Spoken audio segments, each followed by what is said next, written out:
चलिए नमस्कार, स्वागत है आप सभी का एमपीजीके की पार्ट 6 क्लास में। और आज भी हम एमपीजीके के 25 मोस्ट एक्सपेक्टेड क्वेश्चन सॉल्व करने वाले हैं जो कि कांस्टेबल में पूछे जाने की काफ़ी ज़्यादा संभावना है। तो आप लोग क्लास को पूरा कंटिन्यू वॉच करते रहिएगा और चैनल को सब्सक्राइब जरूर करके रख लीजिएगा ताकि जैसे कोई वीडियो अपलोड करता हूँ तो उसको नोटिफिकेशन आपको मिल जाए। तो चलिए आज की इस क्लास को स्टार्ट कर लेते हैं। और पिछली क्लास में मैं पार्ट 5 में मैं ये सारे क्वेश्चन करवाए थे, आप देख सकते हैं, लिंक आपको डिस्क्रिप्शन मिल जाएगी। ठीक, तो चलिए आज की क्लास को स्टार्ट कर लेते हैं। 26 से लेकर के 50 क्वेश्चन हम सॉल्व करेंगे। तो पहला क्वेश्चन है, इनकी पीडीएफ के हिसाब से 26 नंबर का क्वेश्चन है। क्वेश्चन कह रहा है मध्य प्रदेश में स्थित निम्नलिखित में से किस इमारत को वास्तुकला के लिए आगा खान पुरस्कार मिला है। आपको बताना है मध्य प्रदेश में स्थित निम्नलिखित में से किस इमारत को वास्तुकला के लिए आगा खान पुरस्कार मिला है। ठीक, तो सबसे पहले आप लोग जान लेंगे आगा खान पुरस्कार ये है क्या। ठीक, तो आगा खान पुरस्कार जो है आपको बता दें, आगा खान पुरस्कार वास्तुकला के लिए आगा खान पुरस्कार मुस्लिम दुनिया के सभी विभिन्न संस्कृतियों और समुदाय में उत्कृष्ट स्थापत्य उपलब्धियों को पहचानने के लिए दिया जाता है। ठीक, और आगा खान पुरस्कार को आपको बता दें, आगा खान पुरस्कार इसकी स्थापना आगा खान चतुर्थ द्वारा 1977 में की गई थी। ठीक, इसकी स्थापना आगा खान चतुर्थ के द्वारा 1977 में इस पुरस्कार की स्थापना की गई थी। साथ ही साथ आप लोग नोट कर लेंगे मध्य प्रदेश में विधान भवन के लिए आगा खान पुरस्कार जो है मिला है। ठीक, डी इज करेक्ट आंसर। आगा खान पुरस्कार जो है विधान भवन के लिए मिला है और 1978 में सर्वप्रथम आगा खान पुरस्कार दिया गया था। और यहाँ पे मैं एक छोटा सा स्क्रीनशॉट शो कर दे रहा हूँ, यहाँ पे आप लोग चीज़ों को नोट कर लेंगे। ठीक, और साथ साथ आप नोट करेंगे आगा खान पुरस्कार की स्थापना 1977 में की गई थी। चलिए आते हैं क्वेश्चन की ओर।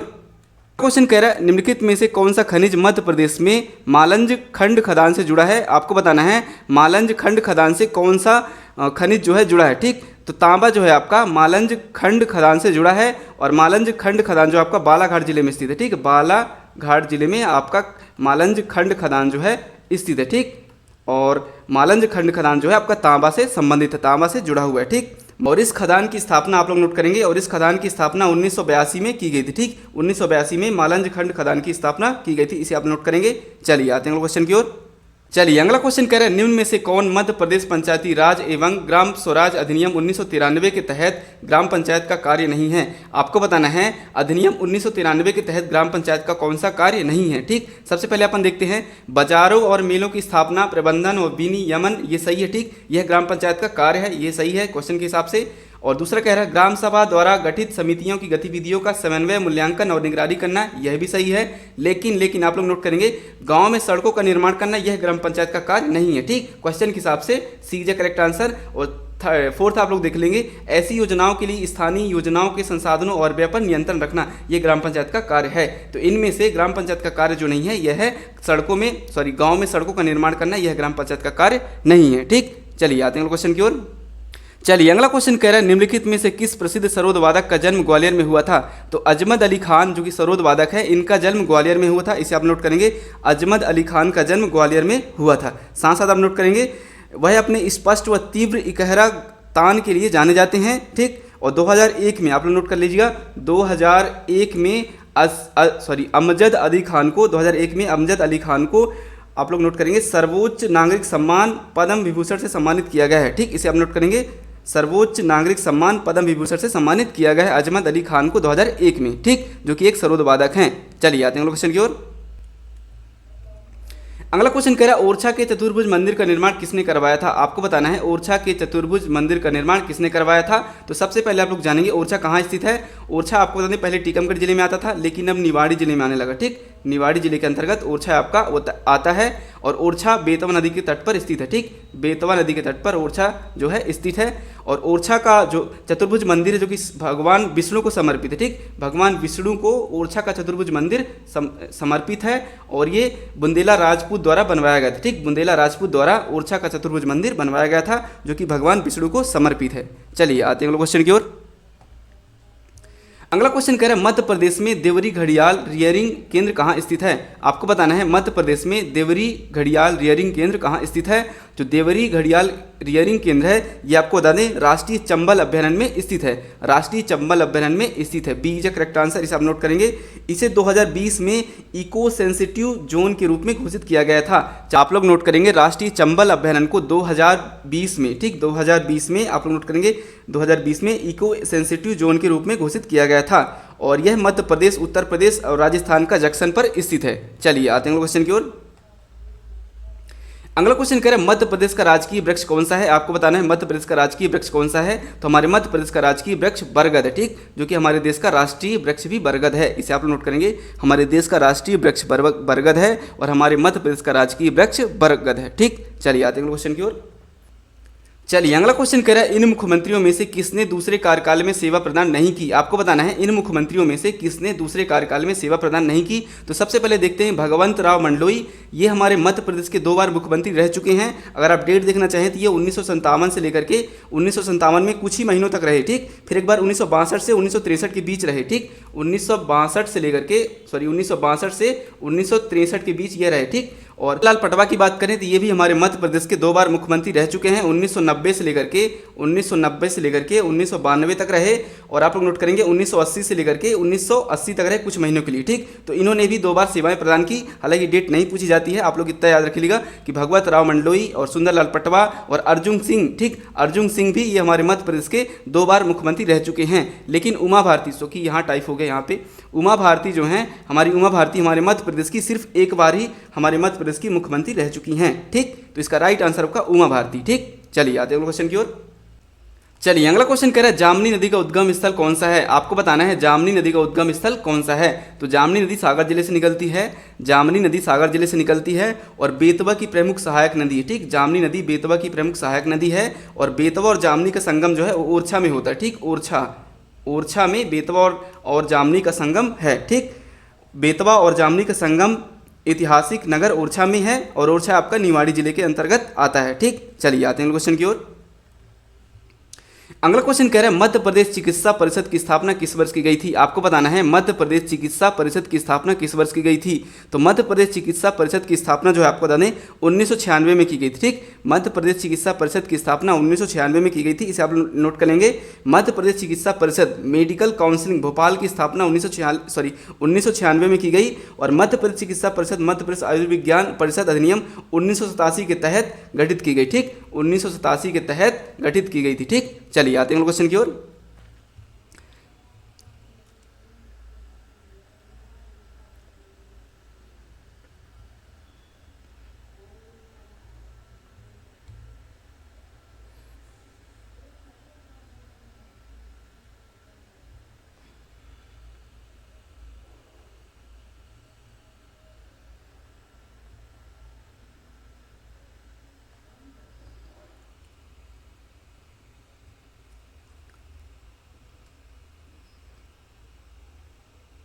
चलिए अगला क्वेश्चन कह रहा है कुल उल इस्लाम मस्जिद किस स्मारक के उत्तर पूर्व में स्थित है। आपको बताना है कुल उल स्मारक।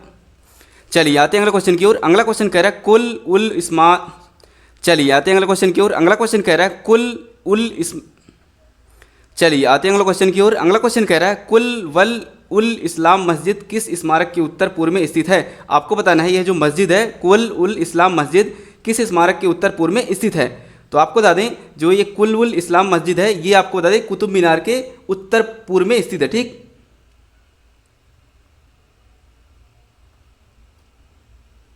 चलिए अगला क्वेश्चन कह रहा है कुल उल इस्लाम मस्जिद किस स्मारक के उत्तर पूर्व में स्थित है। आपको बताना है कुल उल इस्लाम मस्जिद किस स्मारक के उत्तर पूर्व में स्थित है। तो यह जो मस्जिद है यह कुतुब मीनार के उत्तर पूर्व में स्थित है, ठीक। कुतुब मीनार के उत्तर पूर्व में स्थित है, डी इज करेक्ट आंसर। इसे हम नोट करेंगे, साथ साथ नोट करेंगे।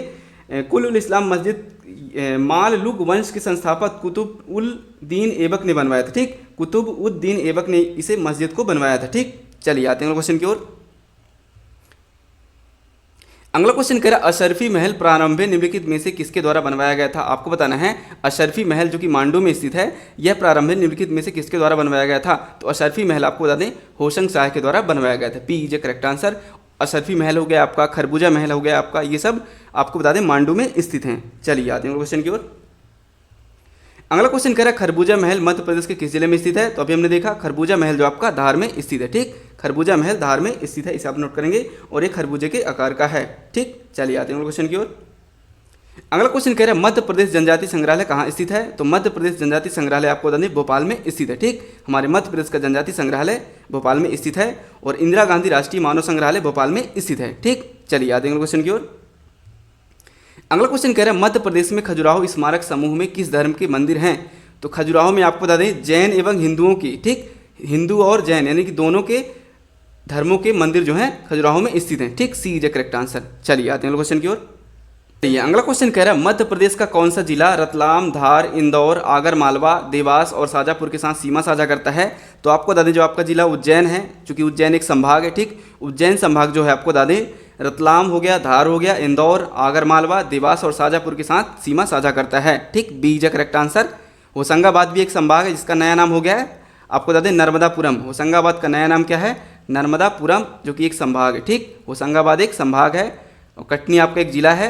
और छिंदवाड़ा के बारे में आप लोग जान लेंगे, छिंदवाड़ा क्षेत्रफल की दृष्टि से सबसे बड़ा जिला। ठीक, हमारे मध्य प्रदेश का क्षेत्रफल की दृष्टि से छिंदवाड़ा सबसे बड़ा जिला है और सबसे छोटा जिला आपका निवाड़ी है। निवाड़ी सबसे छोटा जिला है जो कि टीकमगढ़ से अलग हुआ है। ठीक, चलिए आते हैं क्वेश्चन की ओर। अगला क्वेश्चन कह रहा है 2011 की जनगणना के अनुसार निम्न में से मध्य प्रदेश का जनसंख्या घनत्व कितना है? तो सबसे पहले आप लोग जानेंगे जनसंख्या घनत्व, सर्वाधिक जनसंख्या घनत्व जो है आपका भोपाल का है। ठीक, भोपाल का सर्वाधिक जनसंख्या घनत्व। ठीक, भोपाल। और सबसे कम जनसंख्या घनत्व, सबसे न्यूनतम जनसंख्या घनत्व किसका है? आप लोग नोट करेंगे डिंडौरी का है। ठीक, डिंडौरी का न्यूनतम जनसंख्या घनत्व है। ठीक, इसे माइनस में रख देता हूं। और आप लोग नोट करेंगे हमारे मध्य प्रदेश का जनसंख्या घनत्व 2011 के अनुसार 236 प्रति वर्ग किलोमीटर। ठीक, 236 प्रति वर्ग किलोमीटर है। B is the correct answer, इसे आप नोट करेंगे। चलिए आते हैं क्वेश्चन की ओर। अगला क्वेश्चन कह रहा है केन बेतवा नदी परियोजना मध्य प्रदेश और किस राज्य को लाभ पहुंचाएगी? आपको बताना है केन बेतवा नदी परियोजना मध्य प्रदेश और किस राज्य को लाभ पहुंचाएगी? तो ये आपका उत्तर प्रदेश को लाभ पहुंचाएगी। ठीक, केन बेतवा नदी परियोजना जो है उत्तर प्रदेश और मध्य प्रदेश को दोनों को लाभ पहुंचाएगी। ठीक, इसे आप लोग नोट करेंगे। चलिए आते हैं क्वेश्चन की ओर।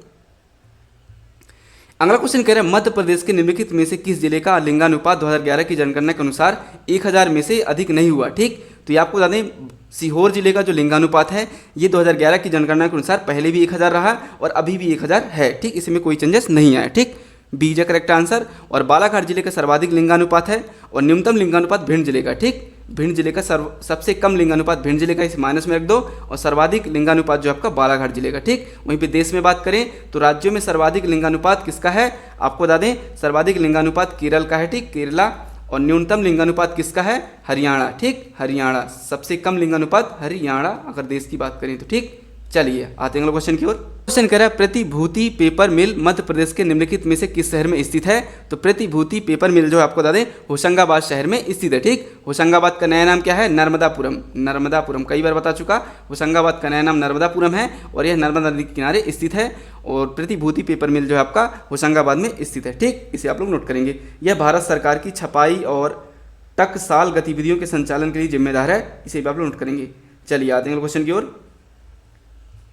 अगला क्वेश्चन कह रहा है उज्जैन किस नदी के पूर्वी तट पर स्थित है? तो हम सभी को पता है उज्जैन, मैंने काफी क्वेश्चन में बता चुका है। उज्जैन जो आपको बता दें क्षिप्रा नदी के तट पर स्थित है। ठीक, Kshipra. D is correct answer, चूंकि सी भी क्षिप्रा हो गया। चलिए, क्षिप्रा नदी के तट पर हमारा उज्जैन शहर जो स्थित है। कालीदेव पैलेस आपका हो गया, कालिदास समारोह हो गया, ये सब उज्जैन में आपको मिलेंगे। ठीक, चलिए आते हैं क्वेश्चन की ओर। अगला क्वेश्चन कह रहा है कोलार परियोजना किस नदी पर स्थित है? कोलार परियोजना किस नदी पर स्थित है? तो कोलार परियोजना जो है आपको बता दें, कोलार परियोजना आपको बता दें कोलार नदी पर स्थित है। ठीक, चूंकि ऑप्शन में नहीं है कोलार, कोलार नदी पर स्थित है। ठीक, कोलार परियोजना कोलार नदी पर स्थित है। ठीक, साथ साथ नोट करेंगे ये जो कोलार नदी है ये भोपाल के निकट है। ठीक, भोपाल के निकट है और ये कोलार बांध भी बनाया गया है कोलार नदी पर। ठीक, और जो कोलार नदी है नर्मदा की प्रमुख सहायक नदी है। ठीक, कोलार जो है नर्मदा की प्रमुख सहायक नदी है, इसे आप लोग नोट करेंगे। चलिए आते हैं क्वेश्चन की ओर। अगला क्वेश्चन कह रहा है निम्न में से किस स्थान पर मध्य प्रदेश में न्यूनतम तापमान दर्ज किया गया है? आपको बताना है निम्न में से किस स्थान पर मध्य प्रदेश में न्यूनतम तापमान दर्ज किया गया है। तो शिवपुरी जिला हो गया सबसे ठंडा स्थान है। ठीक, शिवपुरी सबसे ठंडा जिला है। ठीक, अगर देखिए यहाँ पे क्वेश्चन में किस प्रकार से घुमा दिया जाता है, अगर पूछता है कि सबसे ठंडा स्थान या फिर सबसे ठंडी जगह हमारे मध्य प्रदेश की, तो पचमढ़ी आंसर में आ जाता है। ठीक, लेकिन अगर जिला की बात करें कि सबसे ठंडा जिला, तो ये शिवपुरी आ जाता है। ठीक, लेकिन इस क्वेश्चन को आयोग ने शिवपुरी सही किया। ठीक, तो निम्न में से किस स्थल पर मध्य प्रदेश में न्यूनतम तापमान दर्ज किया गया है? तो शिवपुरी का दर्ज किया गया है। यहाँ पर 2 डिग्री सेल्सियस, ठीक है, 2 डिग्री सेल्सियस तापमान जो है दर्ज किया गया था। ठीक, इसे आप लोग नोट करेंगे। जैसे कि एक क्वेश्चन बना, जैसे मध्य प्रदेश में सर्वाधिक वर्षा किस जगह में होती है? ठीक, अगर जगह पूछा तो पचमढ़ी हो गया आपका, लेकिन वही पूछ लिया मध्य प्रदेश में किस जिले में सर्वाधिक वर्षा होती है, तो आपको बता दें बालाघाट में होती है। ठीक, बालाघाट। तो इस प्रकार से जगह और जिले में अंतर हो जाता है, तो आप लोग इन चीज़ों को ध्यान रखा करिए। ठीक, चलिए आते हैं क्वेश्चन की ओर। चलिए अगला क्वेश्चन कह रहा है बुंदेलखंड पठार की सबसे ऊंची चोटी कौन सी है जो कि सिद्ध बाबा की पहाड़ी पर स्थित है? आपको बताना है बुंदेलखंड पठार की सबसे ऊंची चोटी कौन सी है जो कि सिद्ध बाबा की पहाड़ी पर स्थित है? तो आपकी भांडेर पहाड़ी हो गई। भांडेर पहाड़ी जो है ये बुंदेलखंड पठार की सबसे ऊंची चोटी है, ठीक, भांडेर पहाड़ी। चलिए आते हैं अगले क्वेश्चन की ओर। अगला क्वेश्चन हमारे क्लास का आखिरी क्वेश्चन भी है। मध्य प्रदेश का मनेरी औद्योगिक विकास केंद्र किस जिले में स्थित है? आपको बताना है मध्य प्रदेश का मनेरी औद्योगिक विकास केंद्र किस जिले में स्थित है? तो ये आपके मंडला में स्थित है, ठीक। मनेरी औद्योगिक विकास केंद्र आपको बता दें मंडला जिले में स्थित है। सी इज द करेक्ट आंसर। चलिए और भी चीज़ों को नोट करेंगे। मध्य प्रदेश के मंडला जिले में स्थित औद्योगिक विकास केंद्र मनेरी लगभग 486.9 हेक्टेयर में कुल क्षेत्रफल फैला हुआ है, ठीक। 486.9 हेक्टेयर में कुल क्षेत्रफल में यह फैला हुआ है, ठीक। तो आज की क्लास को यहीं पे अब ख़त्म करते हैं और मिलते हैं अगली क्लास में। तब तक के लिए नमस्कार।